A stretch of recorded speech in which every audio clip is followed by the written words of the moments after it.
Good morning, students. This is our next lecture on Bharat's Natyashastra. In previous lecture, we have discussed the states of mind and the Bhavadasha. Now, we are going to discuss the nature of rasa. Now, the question arises whether the rasa is produced or illuminated by the vibhavas, etc. The answer is in negative. There are neither rasa producers nor illuminator. They are just the awakeners of the sthai and help in relishability of rasa. Rasa generated and manifested through them, it is alaukika. Now the second question arises whether rasa depends on sabha and artha, that means word and meaning, and the answer is in negative as rasa is not the shabdartha based. Uh, it is based on four kinds of expression: aharya, expression through costume; satvika, expression through voluntary emotional changes; angika, expression through body; vachika, verbal expression. In this process, the spectator changes from lokic, that is worldly, into alaukic, superhuman, and hence now the spectator gets around even in weeping. Here it is noteworthy that the spectator transcends the world but does not enter into a divine world. Here the chitta has two states: dipti, state of luminosity, and pighalna, that is the state of liquefaction. The former state arouses the rasa of bhayanka, veera, hasya, etc., means the chitta, and the later arouses the rasas of karuna, shringara, etc. Chitta is like sealing wax which melts into company of heat. Like a sealing wax, chitta also melts and converts into a liquid form. Rasa melts itself and liquefies rajas and tamas, and now readers' chitta experiences rasa. It is because rajas and tamas and the chitta have different experiences of life. In fact, rajas and tamas limit one's realization, but the moment these gunas are melted, the limitation of chitta are removed and we have rasa. The liquefaction of chitta takes place due to the mixture of rajas and tamas, which get subdued for the time being, affording scope for the sattva to inundate the inner consciousness. Now, the four kinds of jnana or knowledge. There are four kinds of jnana, knowledge, familiar in worldly experience. The first is samyak jnana, that is exact knowledge, in which there is absolute certainty as to the object of knowledge. The second is mithya jnana, that is false knowledge, in the actual object of knowledge is repudiated. The third is samashya jnana, that is doubtful knowledge, in which there is no definite apprehension of the knowledge. The fourth is Sadarshya Jnana, that is resemblant knowledge, in which resemblance of the object of knowledge is recognized in other objects. In Kavya, these four kinds of knowledge, familiar in worldly experience, fail to explain the nature of Rasabhuti or Ananda. In order to explain the nature of Rasabhuti or Ananda, Shankuka has pressed into service the analogy of Chitra Tarun Ganyaya, that is the logic of picture horse. It is extraordinary, forming a distinct species in itself. Looking at the picture of a horse, one does not assume that it is a real horse.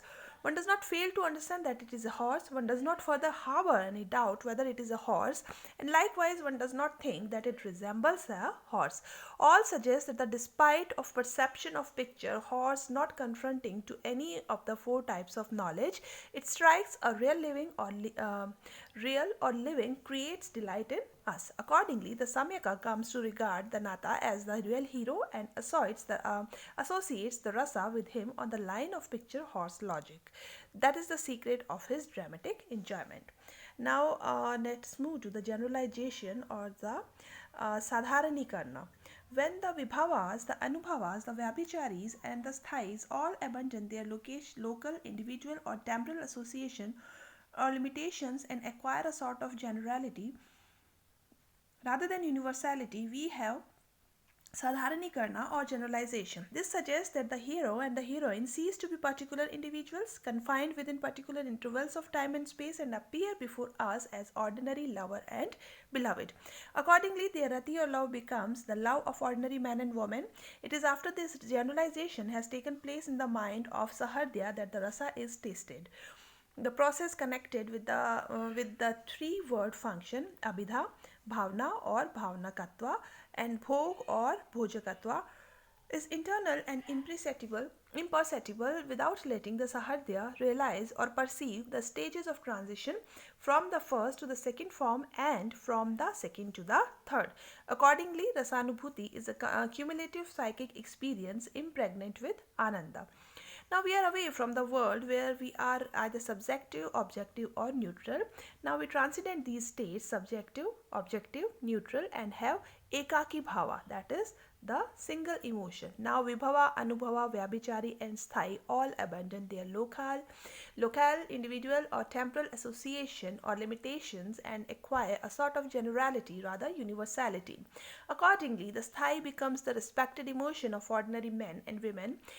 It is after this generalization has taken in the mind of the sahadya that rasa is tasted, giving rise to psychic repose. According to Bhatnayaka, this process is connected with the three words function, that is abhida, the primary meaning, bhavna or bhavakatva, and bhoga or bhojakatva. Bhavna or bhavakatva, which liquefies rajas and tamas, adds uniqueness to abhida, and generalization of vibhavas and sthai take place, and internal crisis due to selfish interest is dissipated. Now the third function of word liquefies the psyche. All these processes connected with three word function happen internally, imperceptibly, without letting the sahadya realize the subtle stages of transition from the first to the second and from the second to the third. Accordingly, rasa realization is a cumulative psychic experience impregnant with ananda. This state is sameka of the sameka is bhagna varna chitasvastha. Uh, Now let us know who experience rasa. It is Sahardya who shares the sad lucidity of soul which Arnold speaks of, unless the reader has an adequate degree of intellectual and emotional equipment. He may not be able to establish the rapport with the poet which is essential for the realization of rasa. Thus he must be samana dharma, that is the nature of poet himself. There may be a difference of degree but not of kind in sensitivity and capacity for imaginative contemplation. Explaining to Sahardya, Abhinavagupta remarks that those who by constant reading of practice of reading poetry have acquired in their cleansed mirror-like minds the capacity to identify themselves with the poet and are thus attuned to the poet's heart are Sahardya. But it is again impossible for a reader to attune to the heart of the poet if he is not to savasana, that is one who has vasana, desires, which are two types, idantini, desires related to the past lives, and praptakalik, desires of present life. Abhinavagupta holds the sthai bhavas reside inherently in the human chitta or the psyche in the shape of vasanas and desires and transmit from generation to generation of mankind. He adds that they are evoked under the impact of art or poetry in such a manner as to be animatedly felt and experienced. A child has the desires related to the past lives, but the desires of this life have not developed in him fully so far. Hence, he cannot experience the rasa. Rasa is associated with Atma, while Riti or Alamkara, Vakrokti, Dharanikarana takes place, and Achitya are associated with body. Rasanubhuti takes place in a generalized sense rather than a universalized way. At the time of Rasanubhuti, Sadharanikarana takes place. Now there is a progression from Lokika or worldly to Alokika, superhuman. Let it be stated here that Rasanubhuti is a Lokika experience.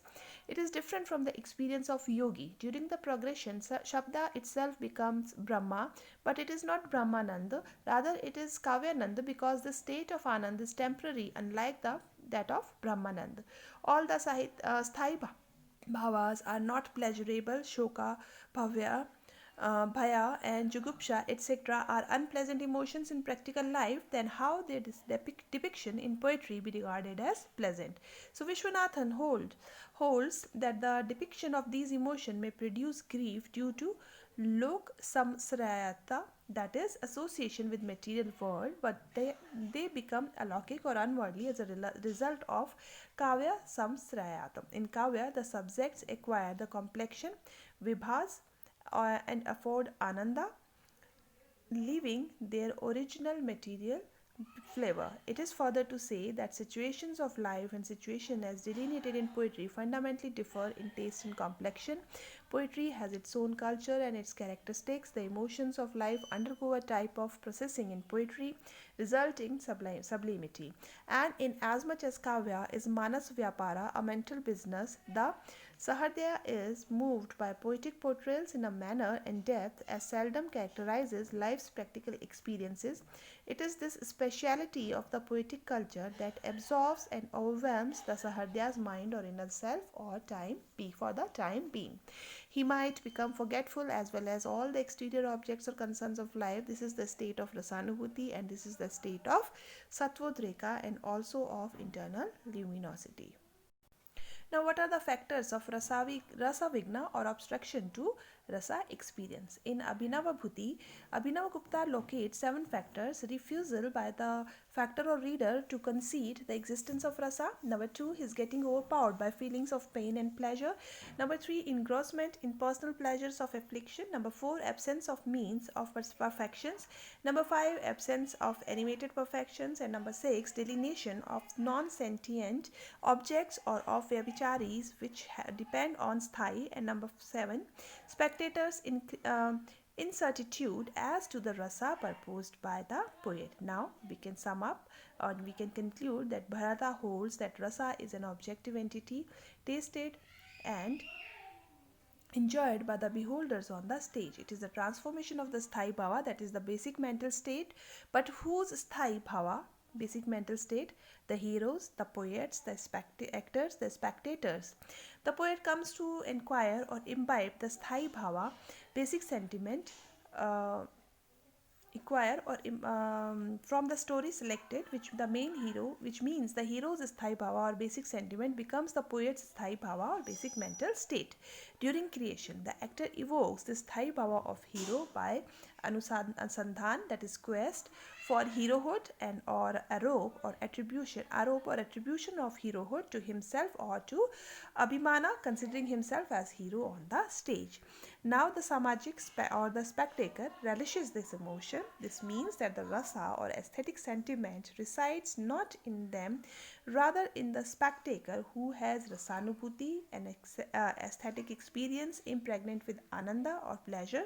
Through sadharanikarna, generalization, when the vibhavas or the dramatic situations, anubhavas, gestures, and vyabhicharis, transitory emotions, and sthai bhava, basic mental state, all abandon their local, individual, or temporal association or limitations and acquire a sort of generality rather than universality. This realization takes deep roots in spectator because he objectively views the actions and emotions of the adversary, who is necessarily a man of no principle, and sees how lack of adherence to moral principles inevitably leads to suffering and destruction, irrespective of the power and position of the man, and therefore is dissuaded from the path of sin. So here we have finished the discussion over Bharat's Natyashastra. Thank you very much.